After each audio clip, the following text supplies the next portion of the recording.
ये कांग्रेस वाले जरा कान खोलकर सुन लो। ये मोदी संविधान मेरे लिए मेरा धर्म ग्रंथ है। मेरी सरकार चलाने के लिए मेरा धर्म ग्रंथ है। और तुम्हें तो मालूम नहीं है, जब भारत के संविधान को 60 साल हुए, इस देश में अकेला मैं मुख्यमंत्री था, अकेला गुजरात का मुख्यमंत्री था जिसने संविधान के 60 साल का उत्सव मनाया था। मैंने सुरेंद्रनगर में हाथी के ऊपर हमारे संविधान को रखा था और संविधान का सम्मान करते हुए जुलूस निकाला था।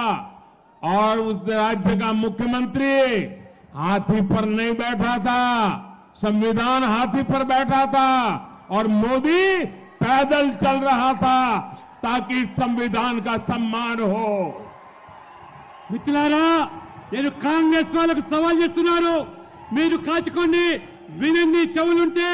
ఈ రోజు ఈ రాజ్యాంగం అంటే ఇదొక పవిత్ర గ్రంథంగా భావించే నేను, ఆనాడు దేశంలో ఒకే ఒక ముఖ్యమంత్రి గుజరాత్గా నేను ఆనాడు 60 సంవత్సరాల రాజ్యాంగం రచించినటువంటి సందర్భంగా ఒక గొప్ప పండుగగా వైభవంగా ఉత్సవాలు గుజరాత్ లో నిర్వహిస్తే ఏనుగు మీద ఊరేగింపు, నేను ముఖ్యమంత్రిగా మోదీగా నేను ఊరేగింపులో ఆ ఏనుగు మీద కూర్చొని ఊరేగించలేదు.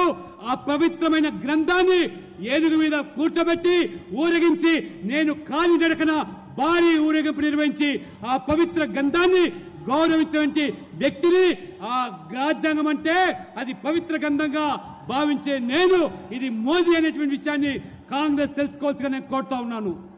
साथियों, मेरा समर्पण देश के संविधान के शब्दों के प्रति, देश की संविधान की भावनाओं के प्रति 2014 में देश ने मुझे चुन करके संसद में भेजा और जब मैं पहले दिन संसद में गया तो संविधान का प्रतिबिंब हमारे देश की संसद होती है और पहले ही जाकर के मैंने संसद के सामने सर झुकाया, अपना माथा टेका।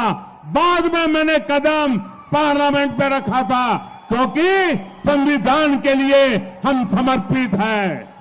మిత్రులారా, రాజ్యాంగం పట్ల మాకున్నటువంటి గౌరవాన్ని మీరు శంకించాల్సిన అవసరం లేదు. నా జీవితం అంతా కూడా ఈ దేశం కోసము, ఈ ధర్మం కోసము, ఈ యొక్క రాజ్యాంగం కోసము సమర్పించిన వ్యక్తిని నేను. మొదటిసారిగా పార్లమెంట్ సభ్యునిగా నేను గెలిస్తే ఆనాడు నాకు రాజ్యాంగం పట్ల, ప్రజాస్వామ్యం పట్ల ఉన్నటువంటి గౌరవాన్ని వెలిపించడానికి పార్లమెంట్ లో మొదటి అడుగు పెట్టినప్పుడు నేను ఆ పార్లమెంటు ఆ భవనం ముందు మోకరిల్లి నమస్కరించి ఆ రాజ్యాంగాన్ని, ప్రజాస్వామ్యాన్ని, ఆ పవిత్రమైనటువంటి పార్లమెంటు భవనాన్ని గౌరవించి ఏ రకంగా నేను పార్లమెంట్ సభ్యునిగా కొనసాగానో మీరందరూ కూడా తెలిసిన విషయమే. 2019 में जब आपने मुझे दूसरी बार प्रधानमंत्री बनने का अवसर दिया और जब मुझे एनडीए ने अपना नेता चुना तो कार्यभार संभालने से पहले मैंने पार्लियामेंट के सेंट्रल हॉल में संविधान की किताब ला करके रखी थी। पहले मैंने जाकर के संविधान के सामने मारा माथा टेका, जैसे आप गीता, रामायण, महाभारत के सामने टेकते हो, जैसे कुरान, बाइबल के सामने रखते हो, मैंने संविधान के सामने अपना माथा टेका। उसके बाद 2019 में कार्यभार संभालने के लिए मैंने अपना भाषण दिया था। ये मोदी का संविधान के प्रति समर्पण है। మిత్రులారా, 2019లో రెండవసారి మీ యొక్క సమ్మతంతోని ప్రధానమంత్రిగా నేను ఎన్నికైన తర్వాత, ఎన్డీఏ నేతగా ఎన్నిక తర్వాత నేను నా బాధ్యతలు స్వీకరించే మొదలు ఆ పార్లమెంట్ సెంట్రల్ హాల్లో ఆ పవిత్రమైనటువంటి ఆ గ్రంథము, ఆ రాజ్యాంగాన్ని ఆ సెంట్రల్ హాల్లో ప్రవేశపెట్టి ఆ సెంట్రల్ హాల్ ఆ పవిత్ర గ్రంథం ముందు నేను ఏ రకంగా ఆ యొక్క గ్రంథాన్ని ఒక పవిత్ర గ్రంథంగా, ఏ రకంగా ఇవాళ భగవద్గీతగా, ఖురాన్గా, బైబిల్గా అన్ని వర్గాలు ఏ రకంగా పవిత్ర గ్రంథాలుగా భావిస్తాయో నేను సైతం కూడా ఈ రాజ్యాంగం కూడా అంతే పవిత్ర గ్రంథంగా భావించి ఆ రామాయణ మహాభారత లాంటి గ్రంథాలుగా స్వీకరించి నేను ఆ రకంగా పార్లమెంట్లో ఆ రకంగా ప్రధానమంత్రిగా బాధ్యతలు స్వీకరించి మొట్టమొదటి ఉపన్యాసం చేశారు.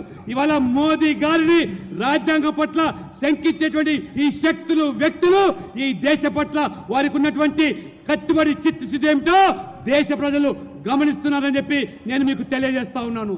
ये सत्ता भूख में डूबा हुआ ये शाही परिवार